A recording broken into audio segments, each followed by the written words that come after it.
ආයිබෝවන් මහත්මයා. ආයිබෝවන්. අපිට පොඩ්ඩක් පැහැදිලි කරන්නකෝ අද මේ රටට ලෝකයට ඒ වගේම මේ පරිසරයේ වෙලා තියෙන මේ වෙනස්කම් ඇයි මේ විදිහට සිද්ධ වෙන්නේ කියලා. ඔව් අපි ජ්‍යොතිෂයෙන් බැලුවොත් නැත්නම් ජ්‍යොතිෂ වශයෙන් අපි කල්පනාකාරී බැලුවොත් මෙහෙමයි තන්න පුළුවන්. එකක් තමයි දැනට අපිට 2025 උදා වෙන තැන ඉඳලා අපේ රටට මේ ලෝකයට එච්චර සුබවාදී කාලයක් උදා වෙන්නේ නැහැ. ඒකට හේතුව තමයි සෙනසුරු මීන රාශියත් ඒ වගේම 2027 දී මේෂ රාශියට පැමිණීමත් සමහා මුල්මුෂ්ඨ වශයෙන් සෙනසුරුදීම 2027 මේෂ රාශියේදී නීච වීමත් ලෝකයේ සියලු සත්‍යයන්ට අහිතකර කාල පරිච්ඡේදයක් වශයෙන් තමයි දකින්නේ. සෙනසුරු කියන්නේ කම්කරුව නියෝජනය කරන පීඩන නියෝජනය කරන ඒ වගේම කර්මයට අධිපති කර්මයට අනුකූලව මිනිස්සුන්ට ලෝක සත්‍යයට දඩුවම් කරන්නේ නැත හොඳ නරක දෙක නිර්මාණය කරන කෙනා වශයෙන් තමයි අපි ජ්‍යොතිෂ ඇසින් අපි දකින්නේ. ඒත් මේ සෙනසුරු මේස දැන් යන මීන රාශියේදී මනුස්සයාගේ යමෝඩ කියන්නේ මුමුෂ්ඨය කියන්නේ මෝඩ වශයෙන් කටයුතු කිරීම. සමයි කියන්නේ මනුස්සයාගේ ගුණ ධර්ම අනුකූලව තමයි ඒක අපිට තීරණාත්මක ගන්න වෙන්නේ. නමුත් මීන රාශියේ මේස රාශියට පිවිසුනාම නෝ නීචාටපත් වෙනවා. ඒක සියලු සත්‍යෝ සාමාන්‍ය මිනිස්සු නැත්තම් මනුස්සයා බොහෝ අය සත්‍යයේ සැලකෙන කාල පරිච්ඡේදයක් වෙනවා. අධික පීඩන අධි දුකටපත් වෙන කාලයක් බවටපත් වෙනවා. මේකට හේතු සාධක ගොඩක් තියෙනවා. නමුත් මේ නිසා දැනටත් අපිට සාධක මේකට පැහැදිලිව දකිනවා. අනික් කාරණා තමයි ලෝකයට සවත් සම්බන්ධ වෙන ගුරු. ඒකට ගුරු කියන්නේ පෙබල ඥාන ශක්තියක් ඇති සෞභාග්‍යමත් වෙන බොහොම බලවත් වූ ගාය තමයි ගුරු. මේ ගුරු කියන්නේ බුද්ධිවත් ජනතාව නියෝජනය කියන විශේෂයෙන්ම බලපානවා. මේ කියන ග්‍රහය උසම රාශියේ ඒ වගේ මිථුන රාශියේ ගමන් කරනකොට ඕකේ ගමන් රට අනුව මනුෂ්‍යයා සාමූහික අවස්ථාවක ආත්මර්ථකාම් බවටපත් වෙන උසම රාශිය ගමන් කරනවා.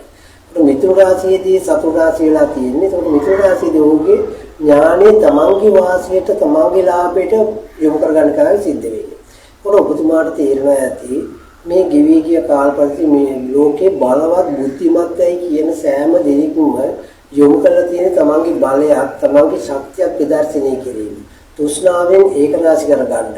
කොට බුද්ධිමතුන් නිර්මාණය කරපු අති දියුණු වූ තාක්ෂණය තමයි අද මිනිසාගේ විනාශයට යොමු කරන්නේ. දැනට අපිට පේනවානේ ඉරාන යුද්ධය, සාමාන්‍ය යුක්‍රේන හා රුසියානු යුද්ධය මිනිස් ජීවිත අනන්ත අප්‍රමාණ විනාශ කරන ගමන් ඒ වගේම මිනිස්සුන්ට දැඩි පීඩනයටපත් වෙලා තියෙනවා. දැන් මේ කෙටි කාලය ඇතුළත ඇතිවුණු බලපෑම් නිසා ඇමරිකාව සහ ඊශ්‍රායලය හා ඉරාන යුද්ධය නිසා ලෝකයේ පුදුමහත් ජනතාව අතිවිශාල පීඩනයකට පරිවර්තන වෙලා තියෙනවා. ආර්ථික වශයෙන් ඒ වගේ මිනිස්සුන්ගේ මානසික වශයෙන් සැලසිල්ලක් නැති කාලයක් බවට පත් වෙලා තියෙනවා. මේකට ප්‍රධාන හේතුවක් තමයි මේ ගුරුගේ දුර්වල කාල පරිච්ඡේදය. අනිත් පැත්තෙන් රාහු පිනට අධිපති වගේ කේතු පවට අධිපති නිසා ඕ ගමන් කරේ මීන රාශිය ඊට පස්සේ කුම්භ රාශියට පිවිසලා තියෙනවා. මේ කියන කාල පරිච්ඡේදයේදී මනුෂ්‍යගේ ජීවන චක්‍රය සම්පූර්ණයෙන් වෙනස් තැනකටපත් වෙලා තියෙනවා. ඒ සෙසු ග්‍රහයන් ගැන කතා කිරීමට වඩා මේ කියන ග්‍රහයන්ගේ ස්වභාවය මිනිසාට දැඩි ලෙස බලපෑමක් ඇති වෙනවා. ඒ නිසා ලෝකයට ඉතාමත් ඉදිරි කාලයේ 2031 දක්වා ඉතාමත් කලකාටුදායක කාල පරිච්ඡේදයක් වශයෙන් තමයි අපිට දකින්න පුළුවන් වෙන්නේ. ඔව්. එතකොට අපිට මේ තියෙන මේ වාතාවරණය අපිට වෙනස් කරන්න පුළුවන්ද? එහෙම මොන හරි හැකියාවක් තියෙනවද ඔබතුමාට? ඔව් මේකෙදී අපි බුද්ධිමතුන්ගේ ඇස්සරනවා මහත්මයා 2027 ජූනි මාස පළවෙනිදෙන් පස්සේ තමන්ගේ බුද්ධියට සාගත තත්ත්වයට පරිවර්තන නැවතපත් වෙනවා. මොකද ගුරු කටක රාශියට පිවිසෙනවා. කටක රාශියදී උච්ච රාශි බලයටපත් වෙනවා. මේ උච්ච වෙච්ච ග්‍රහය ගුරු ඥානයට අධිපති නිසා බුද්ධිමතුන්ට අධිපති නිසා මිනිස් බුද්ධිමතුන්ගේ නැවත මේ කාරණා පැහැදිලිවකට දෙද්දි තියෙන බල ලෝභ තුෂ්ණා සාගත ක්‍රියාවල් වලින් නොමිලා මිනිසාගේ යහපත සඳහා කටයුතු කිරීමට බුද්ධිමතු පෙළෙන භාවයක් පේනවා.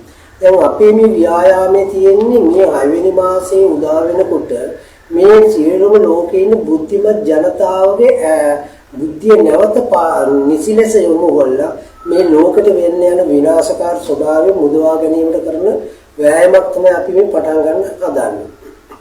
ඔව් එතකොට මේ ඔබතුමාලා දැන් කරන්නේ මොන වගේ දෙයක්ද ඊළඟට දැන් කරන්න බලාපොරොත්තු වෙන්නේ? ඔව් දැන් අපි එන් තමයි මම 2010 අපි බෙලියත්තේ ඩී රාජපක්ෂ ක්‍රීඩාංගණයේ දින 3ක සර්වාගමික වශයෙන් මහා 18 සනි ශාන්තිකරණයත් පාලි 18ත් ශූන්‍යයන් වීදියත් ඒ වගේම බොහෝ මේ ආගම් අනුව ඔවුන්ගේ කරන බුදු පූජා ආදී කටයුතු කරමින් අපි විශාල කටයුත්තක් කරා. ඒකේ 18 වෙනි ශාන්ති කර්ම කියන්නේ ප්‍රබල වූ ශාන්ති කර්මයක්. ඒකේ සල්ලි 18ක හා පාළි 18ක පළපෑමක් අපිට ඇති වෙනවා. මේකෙන් මිනිසාට බලපාන ස්වභාව ධර්මයේ මත ඇති වෙන මුත්තමේ වශයෙන් ඇති වෙන යක්ෂ දෝෂ, අමනුෂ්‍ය දෝෂ, പ്രേත දෝෂ, භූත දෝෂ, ඒවට ග්‍රහ දෝෂ, අන්ධකාර ආදී සියල්ලටම දෙන්න පුළුවන් එකම විසඳුම තමයි මේ 18 තන් මහා ශාන්ති කර්මය. අද බොහෝ සෙයින්ම මේ ශිල්පීන් නැහැ. ශිල්පීන් වාගන්න අමාර්ථත්‍රපත් වෙලා තියෙනවා. ඒකට විශාල මන්ත්‍ර ශාස්ත්‍රීය දැනුමක් තියෙනවා, ශිල්ප ශාස්ත්‍රීය දැනුමක් තියෙන්න ඕන. ඒ අය බොහෝ අඩු වෙලා තියෙනවා. අපිට තව සුළු කොටසක් ඉන්න කොටස සම්බන්ධ කරගෙන තමයි මේ මහා 18 ශාන්ති කර්මය කරන්න ලෑස්ති වෙන්නේ. ඒින් අපිට පුළුවන් නැවත මනුස්සයාගේ ජීවිතයට විශාල ශක්තියක් දෙන්න. ඉතින් මේක මුදවාරන ලෝක සත්‍යයටම ගමන් කරන්න. අපිට තෝරගත්ත විශ්ව ශක්තියක් තියෙන ලෝතර බුදුහාමුදුරන්ගේ මේ පාසටහන් වෙච්ච මේ උතුම් සුද්ධ භූමියේ තමයි අපිට තෝරන තියෙන්නේ. කියන්නේ කැලණි පුණ්‍ය භූමිය තමයි අපි මේ මහා ශාන්ති කර්මය කරන්න ලෑස්ති කරගෙන තියෙන්නේ. එතකොට මේ ඔබතුමාලා මේ කරන කටයුත්තට සාමාන්‍ය ජනතාවට කොයි විදිහටද සම්බන්ධ වෙන්න පුළුවන්? ඔව් පොඩි සෑම ජනතාවට අපි කියන්නේ මේකට එන්න පුළුවන් හැම කෙනෙක්ම ඇවිල්ලා මේ කාරණාවට මේ සම්බන්ධ වෙන්න. මේ මහා ශාන්ති කර්මයේ ලැබෙන ශක්තිය උන්ට ලබා ගන්න කියලා. ඒ වගේම ඉන්න බැරි අයට අපි බලනවා මේ විශ්වයට බුදවාරින් මේක ස්වභාව ධර්මයට බුදවාරින්. අපි මේකේ කරන්නේ ලංකාවාසී ලෝකවාසී සියලු සත්‍යයට මේ මිනිස් සත්‍යයට පමණ නෙමෙයි. සියලු සත්‍යයටම මේකෙන් පිහිටා සරණක් වෙන විදිහේ මහා ආශිර්වාදයක්ම පිට කරන්නේ. ඒකට මේකෙදී අපි ඒ විදිහට තමයි මේක සංවිධානය කරලා තියෙන්නේ. එතකොට මේ කටයුත්ත කරන දිනය සහ වේලාව ඒ වගේම මේ කටයුත්තට ඔබතුමාට උදව් උපකාර කරන අය ගැන පොඩ්ඩක් මතක් කරොත්. ඔව් අපි මේකට මම අපි මේ ජ්‍යොතිෂ විද්‍යා විමර්ශන ආයතන පදනම කියලා අපි පදනමක් තියෙනවා. මේ පදනම අපි නිර්මාණය කළේ 2000 අප්‍රේල් මාස 24. ඒවකට තිබුණු කුරු යුද්ධ නිමා කළ රටට සාමය උදා කර ගැනීමට ආරම්භ කරපු අපේ මේ ජ්‍යොතිෂ මේ ආයතනය. ඊට පස්සේ අපි එදා අපි සහභාගී සියලු දෙනාගේ එකමතුව අනුව අපි සාම මහා දේවාලය නිර්මාණය කරා. ඒක තමයි මේ ස්ථානය. මේ සාම මහා දේවාලයෙන් අපි අපේක්ෂා කරේ එදා ඇතිවෙච්ච යුද්ධයක් නිමා කළා රටට සාමය ගන්න ස්ථානය නිර්මාණය කෙරේ. ඉතින් තමයි අපි මේ විශ්ණු සහ මහා භද්‍රකාලි මෑණියන් මූලික කරගෙන තමයි අපි මේ වැඩසටහන පටන් ගත්තේ.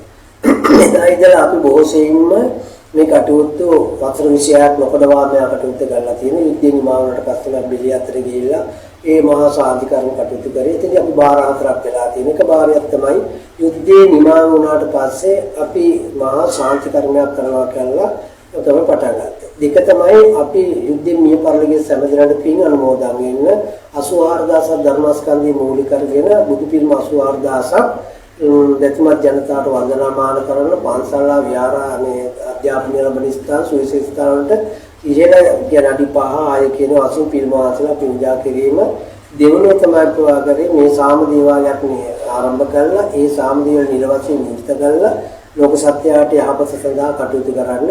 ඊට පස්සේ අපේ ධර්ම වන්දනා පුණ්‍ය භූමිය කියන්නේ අපි ඒදී වැඩි හිටියා සියලු අයට යම්ශාල සේවාවක් කරගන්න ස්ථානයක් සකස් කිරීම. අපිට ඒකට දැනට බිලියත් අපි භූමියක් අපි වෙන් කරලා තියෙනවා. අපි මේ මුළු කොට නැගිල්ලම අපි පුණ්‍ය කටයුතු යොමු කරලා තියෙනවා. ඒක තමයි අපි ආරම්භය. ඒ ආරම්භයේ සමග ඇවිල්ලා ඒකට දැන් අපි මේ කරන හතරවෙනි මහා ශාන්ති කර්මය තමයි අපි කරන්නේ. මේ මහා ශාන්ති කර්මයේදී පළමුවම අපි සභාව රැස්ලා අපි සභාව තීන්දුවකට ආවා. ඒ තීන්දුවෙන් පස්සේ පළමුවගේ අපි කැලේ රජමහා විහාරාධිපති අති පූජනීය ගෞරවනීය මහාචාර්ය මහින්ද රකිතනා ස්වාමීන් වහන්සේ හමු වෙන්නේ. උන්වහන්සේට කාරණා පැහැදිලි කරා. උන්වහන්සේ බොහොම සන්තෝෂයෙන් පිළි අරගෙන උන්වහන්සේ අපට එකට අවස්ථාවක් ලබා දුන්නා. අපිට මේ පන්සල භූමියේ රතගාල මේ කාරණා කරන්න කියලා. මොකද උන්වහන්සේත් එක්ක 2015 අපි මේ විශාල පින්කමකට කරා එදා පැවති කාරණා අනුව ඒකේ ලෝක සත්‍යයට විශාල සේවාවක් වුණා. අපි මේ පවතින භූමි ප්‍රදේශයට දියුණුවක් ප්‍රගතියක් ලැබුණා කියලා අපි පැහැදිලිව දැක්කා. ඊට පස්සේ අපි කැලණිය පොලිසියට ගියා. කියන්නේ ශ්‍රී ලංකා පොලිසියේ කැලණියේ පොලිස් ස්ථානාධිපති නීවක්‍රි මැතිතුමා සමග මම සාකච්ඡා කරාම ඒ සියලු නිලධාරීන් එක්ක සාකච්ඡා කරලා අපි මේ කටයුත්තට ඔවුන්ගේ පූර්ණ අයිති කියන්නේ පූර්ණ ශක්තියක් අපිට ලබා දෙනවා. ඊට පස්සේ අපි ප්‍රාදේශීය සභාව අනුබද්ධ කරගෙන තියෙනවා. ප්‍රාදේශීය සභාවත් අපිට විශේෂ සහයෝගයක් ලැබෙනවා. ඊට පස්සේ අපිට දායක ආදී අපිත් එක්ක අනුබද්ධ දායක ආදී කියලා සාකච්ඡා කරා. ඔවුන්ට ආරාධනා කරා. ඔවුන්ගේ සියලු දෙනාගේ ශක්තියත් මා එක රැස් කරගත් ධනයක් තමයි අපි මේ කටයුත්තට යොමු කරලා මේ මහා පින්කම කරන්න ලෑස්ති කරලා තියෙන්නේ. ඔව් ඔබතුමාලගේ මේ කටයුත්ත ආරම්භ කරන වේලාව සහ අවසාන වන දිනය ඒ වගේම පැවැත් ආරම්භ කරන දිනය ඊට පස්සේ මේ කටයුත්තේදී ඔබතුමාලා මොන වගේ දේවල්ද සිද්ධ කරන්න කියලා පොඩ්ඩක් කිව්වොත් ඒ කියන්නේ අපි දිනය තෝරාගත්තේ 2026 අප්‍රේල් මාසයේ 24 වෙනිදා. ඒකට ප්‍රධාන හේතුවක් තියෙනවා අපි මේ සාමාදේවල් නිර්මාණය මේ ජ්‍යොතිෂ විද්‍යා විමර්ශනායතනයේ ආරම්භ කරේ 2000 අප්‍රේල් මාස 24